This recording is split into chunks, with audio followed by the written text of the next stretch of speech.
Qui n'a jamais pesté devant un ascenseur en panne ? Chaque année en France, 1,7 million de pannes sont recensées et souvent les délais de réparation s'éternisent. Mais ça pourrait bientôt changer. Les députés viennent d'adopter une proposition de loi pour accélérer les réparations d'ascenseurs. L'idée, c'est d'obliger les sociétés d'entretien à intervenir sous 2 jours ouvrés maximum.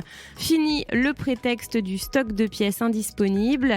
Elles devront maintenir les réserves suffisantes pour éviter le fameux « on attend toujours la pièce, elle n'est pas en stock ».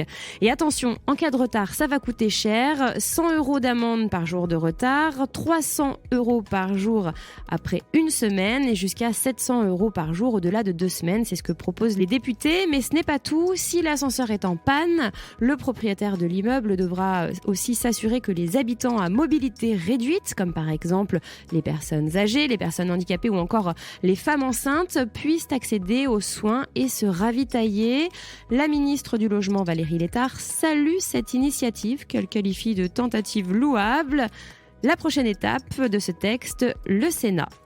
En matière de fiasco administratif, difficile de faire pire. Je vous parle évidemment de la plateforme Gérer mes biens immobiliers qui a été lancée en 2023 par l'administration fiscale.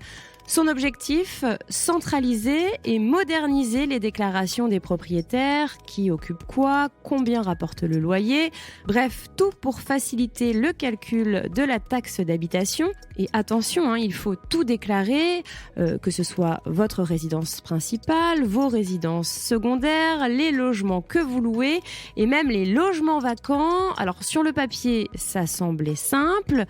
En réalité, c'est un désastre. Selon un rapport de la Cour des comptes, la mise en service a été un vrai cauchemar. Personne n'y comprenait rien, que ce soit les particuliers ou même les collectivités. Il y a eu un engorgement des services administratifs qui a été submergé par les demandes d'aide.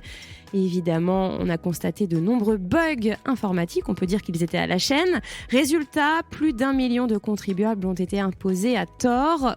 Coût de l'erreur pour l'État, plus de 1,3 milliard d'euros selon la Cour des comptes.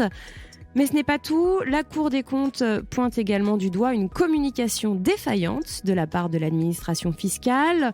Et oui, en misant tout sur le numérique, elle a négligé les publics moins à l'aise avec ces outils, notamment les personnes âgées. Les informations diffusées étaient souvent floues, ce qui n'a fait qu'aggraver la confusion. Autre problème de taille, nouveau couac révélé dans la presse, si je puis dire. La plateforme est également critiquée pour un dysfonctionnement concernant les taxes d'urbanisme cette fois-ci.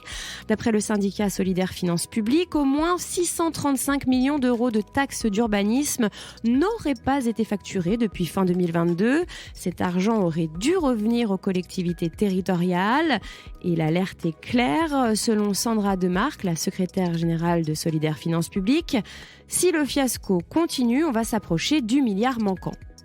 Quelle est la ville qui attire le plus les ultra-riches pour des achats immobiliers en 2025 ? Eh bien, selon le Barn City Index 2025, c'est Madrid qui décroche la première place, détrônant ainsi Dubaï cette année. La capitale espagnole séduit par ses nombreux atouts. On l'appelle la ville des 15 minutes, puisque tout est accessible rapidement. On peut dire que c'est un vrai confort de vie. L'ensoleillement y est généreux, avec plus de 300 jours de soleil par an, de quoi profiter pleinement. La gastronomie est variée et la fiscalité avantageuse, notamment avec la Beckham Law qui attire les entrepreneurs.